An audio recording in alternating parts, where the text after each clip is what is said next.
여러분, 2026년 2월 28일 토요일 아침이었습니다. 그런데 이란의 수도 테헤란에서 폭발이 터졌습니다. 미국과 이스라엘이 이란을 폭격한 겁니다. 그리고 오늘 새벽 충격적인 소식이 전해졌습니다. 이란의 최고 권력자 하메네이가 사망했습니다. 37년 동안 이란을 지배하던 86세의 독재자가 폭격으로 목숨을 잃은 겁니다. 이란은 바로 반격에 나섰습니다. 이스라엘에 미사일을 발사했고 중동에 있는 미군 기지도 공격했습니다. 그리고 세계에서 가장 중요한 바닷길을 막아버렸습니다. 호르무즈 해협이라는 곳인데요. 이게 왜 중요하냐면요. 전 세계 석유의 20%가 이 좁은 바닷길을 통해서 운반됩니다. 여기가 막히면 기름값이 폭등합니다. 기름값이 오르면 뭐가 오를까요? 버스, 비택시, 비택배, 장바구니, 물가. 거의 모든 게 다 오릅니다. 오늘 영상에서는 이 전쟁이 우리 생활에 어떤 영향을 주는지 쉽게 설명해 드리겠습니다. 그리고 마지막에는 우리가 뭘 준비해야 하는지도 알려드릴게요. 끝까지 봐주십시오. 다시. 먼저 이 전쟁이 왜 터졌는지 말씀드리겠습니다. 작년 12월 이란에서 대규모 시위가 일어났습니다. 이란 경제가 완전히 망가졌거든요. 물건값은 계속 오르는데 돈 가치는 떨어지고 국민들이 너무 힘들어서 거리로 뛰쳐나온 겁니다. 전국 100개가 넘는 도시에서 시위가 벌어졌습니다. 그런데 이란 정부가 어떻게 했느냐? 군인들을 보내서 시위하는 사람들을 죽였습니다. 총으로 쏘고 드론으로 공격하고 미국 정부 추산으로 3만 2천 명이 넘게 희생됐습니다. 이걸 보고 트럼프 대통령이 강하게 나왔습니다. 1월에 이란 국민들한테 직접 메시지를 보냈습니다. 시위를 계속해라. 도움이 갈 것이다. 그리고 미국은 이란한테 3가지를 요구했습니다. 첫째, 핵무기 개발 중단하라. 둘째, 미사일 개발 멈춰라. 셋째, 테러 단체 지원하지 마라. 이란은 거부했습니다. 협상이 깨졌고 이틀 뒤에 폭격이 시작된 겁니다. 다시. 자, 이제 핵심적인 얘기를 드리겠습니다. 이 전쟁이 왜 전 세계 경제를 흔드느냐? 한 단어로 설명됩니다. 호르무즈 해협. 이게 뭐냐면요. 중동에 있는 아주 좁은 바닷길입니다. 가장 좁은 곳은 54km밖에 안 됩니다. 서울에서 수원까지 거리 정도라고 보시면 됩니다. 그런데 이 좁은 바닷길로 전 세계 석유의 20%가 지나갑니다. 하루에 2천만 배럴입니다. 쉽게 비유해서 말씀드리면요. 우리 몸에 피를 보내는 큰 혈관이 있지 않습니까? 심장에서 나오는 대동맥 말입니다. 호르무즈 해협은 세계 경제의 대동맥입니다. 여기가 막히면 세계 경제가 마비됩니다. 그런데 이란이 진짜 막아버렸습니다. 하메네이가 죽고 나서 이란이 이 바닷길을 봉쇄한 겁니다. 지나가는 배들 전부 막았습니다. 이란이 전에도 막아버리겠다고 협박한 적은 많았습니다. 그런데 실제로 막은 건 이번이 처음입니다. 다시. 그러면 우리나라는 왜 직접적인 영향을 받을까요? 숫자를 보여드리겠습니다. 우리나라가 수입하는 석유 중에서 70%가 중동에서 옵니다. 천연가스도 30%가 중동에서 들어옵니다. 이 기름과 가스가 대부분 호르무즈 해협을 통과해서 들어오는 겁니다. 바닷길이 막히면 기름이 안 들어옵니다. 기름이 안 들어오면 가격이 폭등합니다. 물건이 귀해지면 비싸지지 않습니까? 그게 경제 원리입니다. 다시. 실제로 시장은 이미 반응하고 있습니다. 국제 유가 그러니까 세계 기름값이 벌써 오르기 시작했습니다. 전문가들은 이렇게 분석합니다. 기름 공급이 1% 줄어들면 가격은 4% 오른다. 호르무즈가 완전히 막히면 공급이 20% 줄어들 수 있습니다. 그러면 기름값이 얼마나 오를까요? 단순 계산으로 80% 오를 수도 있다는 겁니다. 물론 실제로는 더 복잡하지만 상당히 많이 오를 수 있다는 건 확실합니다. 다시. 기름값이 오르면 우리 생활에 뭐가 달라질까요? 하나씩 말씀드리겠습니다. 첫째, 주 유비가 오릅니다. 지금 휘발유가 리터당 600원 정도 합니다. 기름값이 30% 오르면 리터당 200원에서 300원 더 비싸질 수 있습니다. 한 달에 4만원에서 5만원 정도 더 나갈 수 있다는 얘기입니다. 둘째, 대중교통비가 오릅니다. 버스도 기름으로 움직이지 않습니까?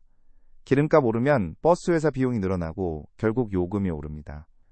택시비도 마찬가지입니다. 셋째, 택배비가 오릅니다.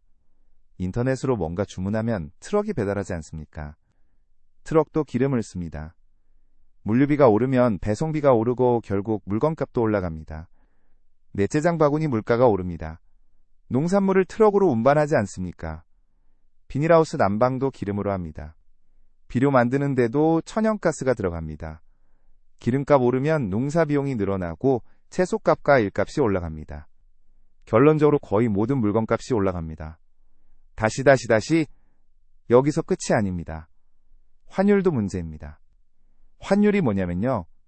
우리나라 돈 원화와 미국 돈 달러를 바꾸는 비율입니다. 지금 1달러가 약 400원 정도 합니다. 세스퍼 환율이 오른다는 건 달러가 더 비싸진다는 뜻입니다. 왜 환율이 오르느냐? 기름을 사려면 달러가 필요합니다. 국제거래에서 기름은 달러로 사거든요.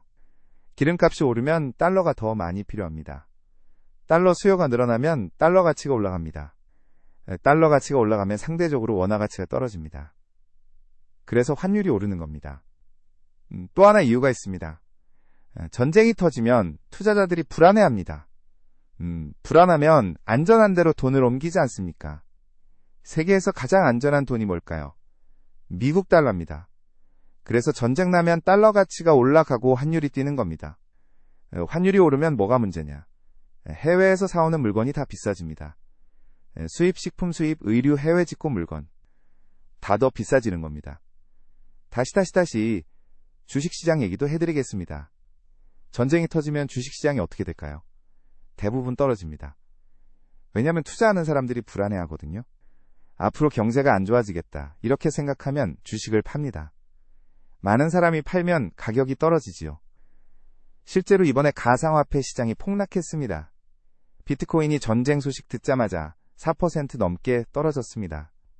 전 세계 가상화폐 시장에서 185조 원이 사라졌습니다.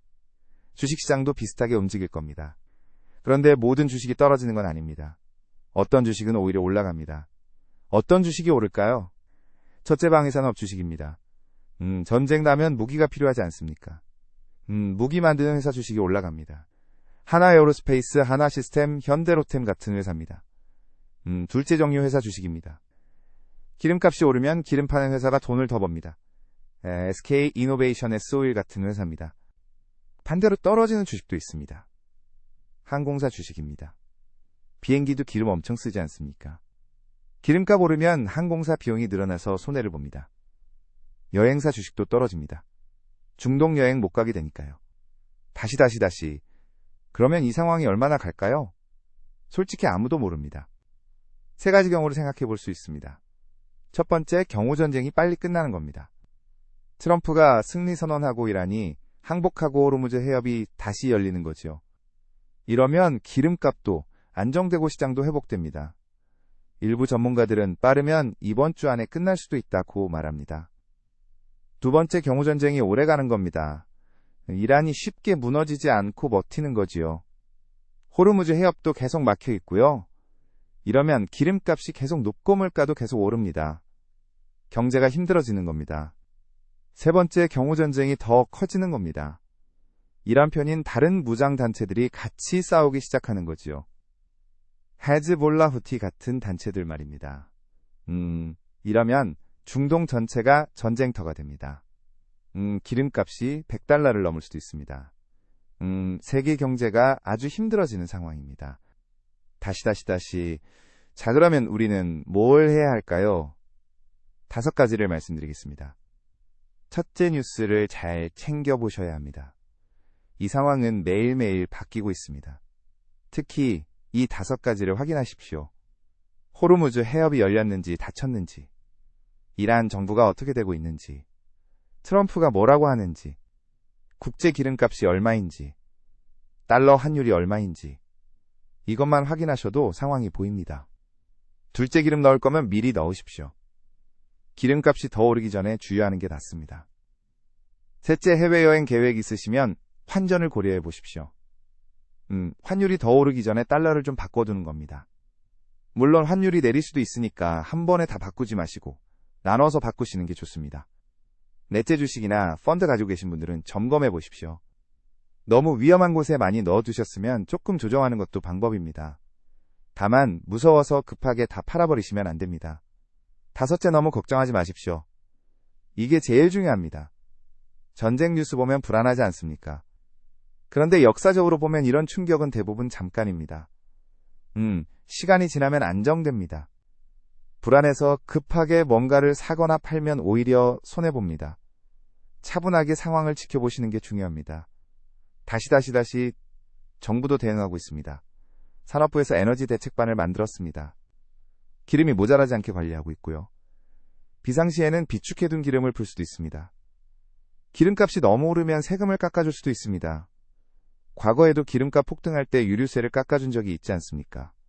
이번에도 비슷한 대책이 나올 수 있습니다. 마지막으로 정리해드리겠습니다.